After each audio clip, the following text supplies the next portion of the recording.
Hey guys,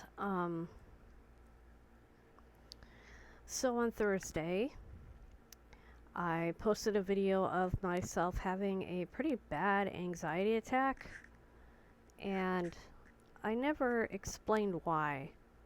So I'm going to tell you why. Because it was a hard day.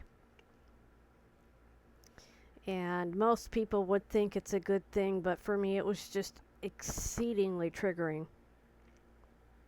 Because we've been let down so much by people that promised to help us. We had a social worker over here who was going to basically decide our fate and our future.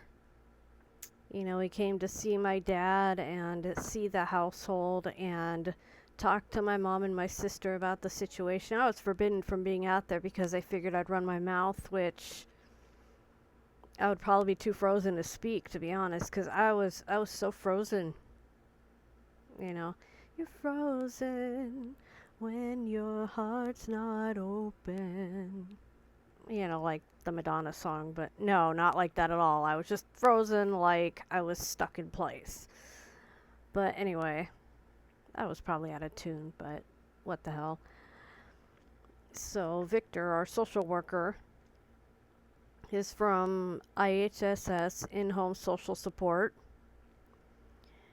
and he's here to assess, or he was here to assess my dad's condition and if it had changed at all and all this stuff. And in the end, we thought, okay, this is it. We're finally going to get a yes or a no. And instead, we get told my mom has to go to a doctor and get a doctor's note that proves that she's incapable of taking care of my dad.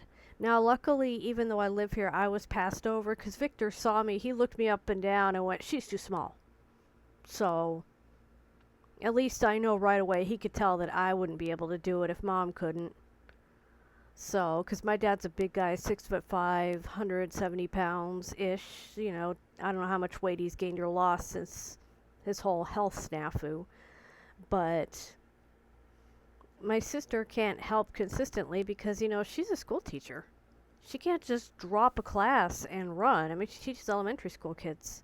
So she can't just come at the drop of a hat. And my mom is just physically, she can barely walk across a parking lot to get into a store anymore.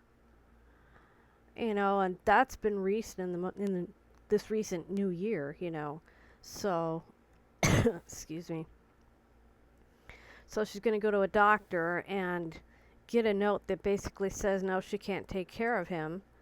And then hopefully that means we can get caregivers in here that will be more permanent and for more hours. Because right now we're getting turned down by everybody because we don't know the hours yet. And we're still waiting to get hours. And we can't until Mom goes to the doctor and gets a note. And that's on September 3rd. I also have a therapy appointment that day, so that'll be a good day to let all this crap out. Had to reschedule because Laura had a scheduling issue. So she just asked if I could, and I said yes. Although I don't know if that was the right answer, but I don't want to bump somebody off with worse problems than me. You know, she could have had a patient that's got worse issues than me, and I don't want to be a selfish jerk about it. So, but just the constant uncertainty is triggering to me. Uncertainty is triggering to a lot of autistic people, but when it's part of trauma, it's really complicated because my entire body goes into fight or flight over, I don't know.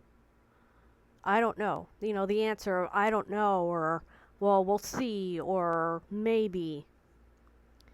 If it's not a definite yes or a no, and it's a serious situation like someone's life, my brain doesn't know how to deal with it.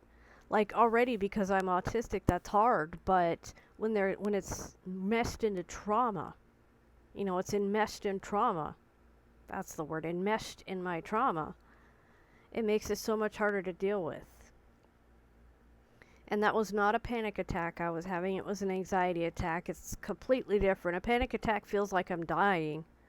You know, an anxiety attack, I just felt frozen and like I needed to run. And there was nowhere to run. So I just kind of stemmed it out, held on to plushie Godzilla that was a gift from Donnie Winter, and I love him very much. I love my plushie, and I love Donnie very much. So Donnie, if you're watching, I love you. But anyway, that's what the anxiety attack was about, and I'm going to tell Laura about it. You know, I have a lot I need to tell her about because a lot has happened since our last appointment, and it's just... I'm starting choir practice again this week. The choir year is going to start probably in September, and I'm scared about that too because, you know, I've got so much trauma and baggage that has built up over the summer, and just at the end of the last choir season and into the beginning of this one, we're still where we've been, you know, just struggling. And I've got so much more trauma built up, I'll feel like I'm going to be a dark cloud there. And I even said that in the email that's like welcoming the singers back. I just dumped a bunch of stuff and hit reply all. I meant to reply to one person. I hit reply all because I'm a dork. So that's kind of embarrassing. I can't unsend it. But, you know, someone replied back saying, Cindy, we want you no matter what's going on. We want you. So, you know, I know my choir loves me. They've never seen me at this level of trauma before. With it so visible, so salient. I feel like it's visible on my face sometimes. I feel like people can read it in my eyes, even though I can't read eyes, but other people can. You know, sometimes it's embarrassing. You know, I just kind of hunch down and keep my head down and just try not to let the angry rage just get out of me. What can you do? But anyway, trauma sucks. It sucks. But you gotta keep choosing to be kind to yourself. Because you can't hate yourself into becoming an untraumatized person. You're never going to be an untraumatized person. It's always going to be part of you. But how you grow from it and around it and through it and past it. That's how you find out who you are. So you be kind to that budding new person that is growing inside of this. This new you that is growing out of this. You might be a vine, you might be a flower, you might be a tree. I don't know what you'll be, but you'll be something beautiful.